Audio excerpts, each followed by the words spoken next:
Thank you, Mr. President, Mr. Vice President. We're going to go through these quickly because I know you have them and many of you have already spoken to them on television. Next slide, please. This is a very important slide. It talks about the gatekeeping criteria to moving into phase one. It's very much related to what you just saw about influenza-like illness. And the United States has been tracking influenza-like illnesses through the Centers of the Disease Control for years. Both the state and public health officials are used to watching this. County health officials are used to watching it. And frankly, every family around the United States knows how to access this on the CDC website in order to get up-to-date information to the communities. It also looks at a syndromic emergency room type visits, again, housed at the CDC, and really is our surveillance program that can be utilized for a lot of different illnesses, but in this case will be utilized for respiratory diseases. In addition, we are tracking the number of cases, and it must have a downward trajectory for 14 days, as well as the influenza-like illness and the syndromic illnesses, and a downward trajectory in the number of positive tests with persistence of high levels of testing. For the hospitals, it's to ensure that we can treat all patients without resorting to any crisis care, and ensuring that there's a robust testing program in place for at-risk healthcare workers, including frontline responders with their emerging antibody tests. Next slide. Now, just to show you what this looks like.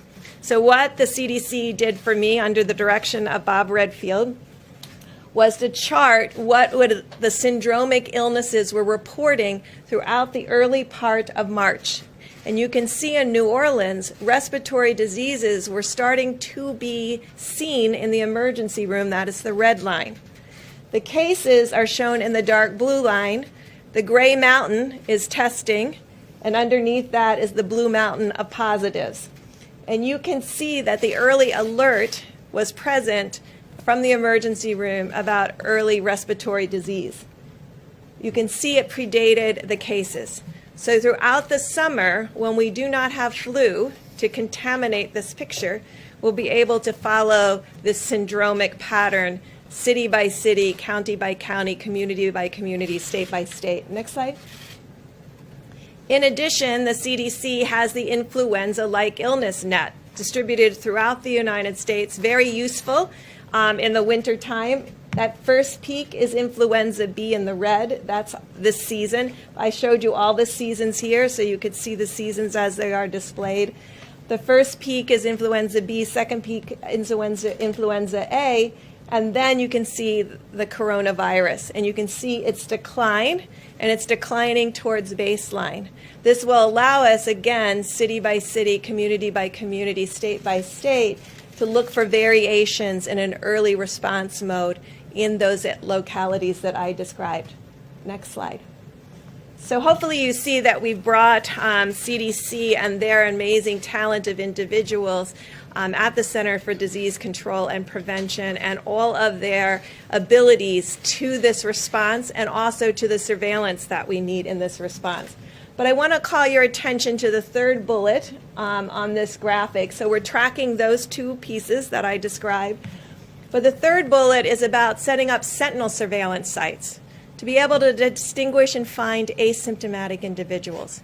Individuals that you've heard about that may be either pre-symptomatic or asymptomatic throughout their entire disease course.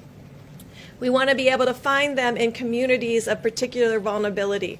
So we'll be doing sentinel surveillance throughout nursing homes, throughout inner city federal clinics, throughout indigenous populations, to really be able to find early alerts of asymptomatic individuals in the community, and both for the syndromic cases that are tested, the influenza-like cases, and the asymptomatic cases, doing contact tracing, again with support from the Centers for Disease Control, working with each state and local government.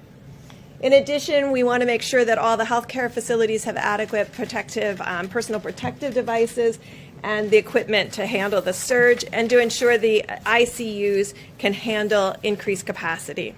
We want every state to have a plan for the health and safety of its workers in critical industries, and to protect the health and safety of those living in high-risk facilities, including senior care facilities, as we discussed with sentinel surveillance, but also additional surveillance.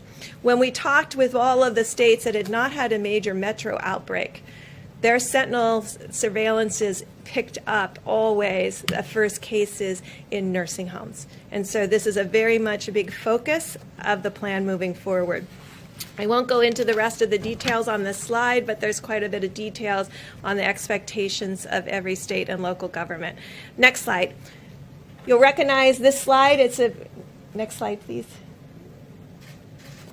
You'll recognize this slide. It's what we've been talking about in the 15 and 30 days to prevent the spread. It's continuing those critical hand washing or sanitizers, not avoiding touching your face at all times, disinfecting surfaces, using face covering while in public, following state and local guidelines, and critically staying home if you are sick.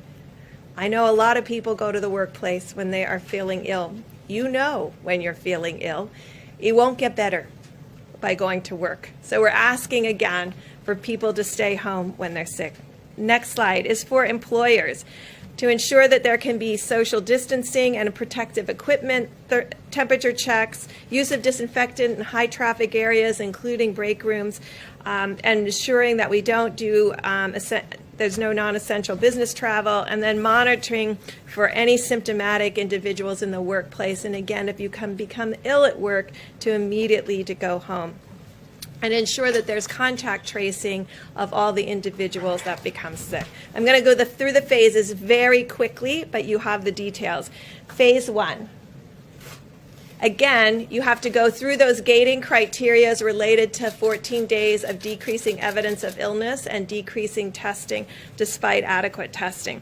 So phase 1 begins with all vulnerable individuals, including those with comorbidities, continuing to shelter in place, and ensuring that those that first go out into the public are not those that are most vulnerable to bad outcomes in this disease. And then ensuring that we continue to do 6 feet maximum physical distancing in public spaces, continuing to avoid large gatherings, and all non-essential travel. For the employers, next slide. Again, if a vulnerable population needs to return to work and cannot be teleworking, there should be special accommodations for all vulnerable populations, as well as options for teleworking. We believe every employee should encourage work return in phases from 20% or 25% to 40% to 50%. And again, minimize all non-essential travel. Phase 1 continued. Next slide. If the schools are already closed, they should remain closed. All visits to senior living facilities and hospitals should continue to be prohibited.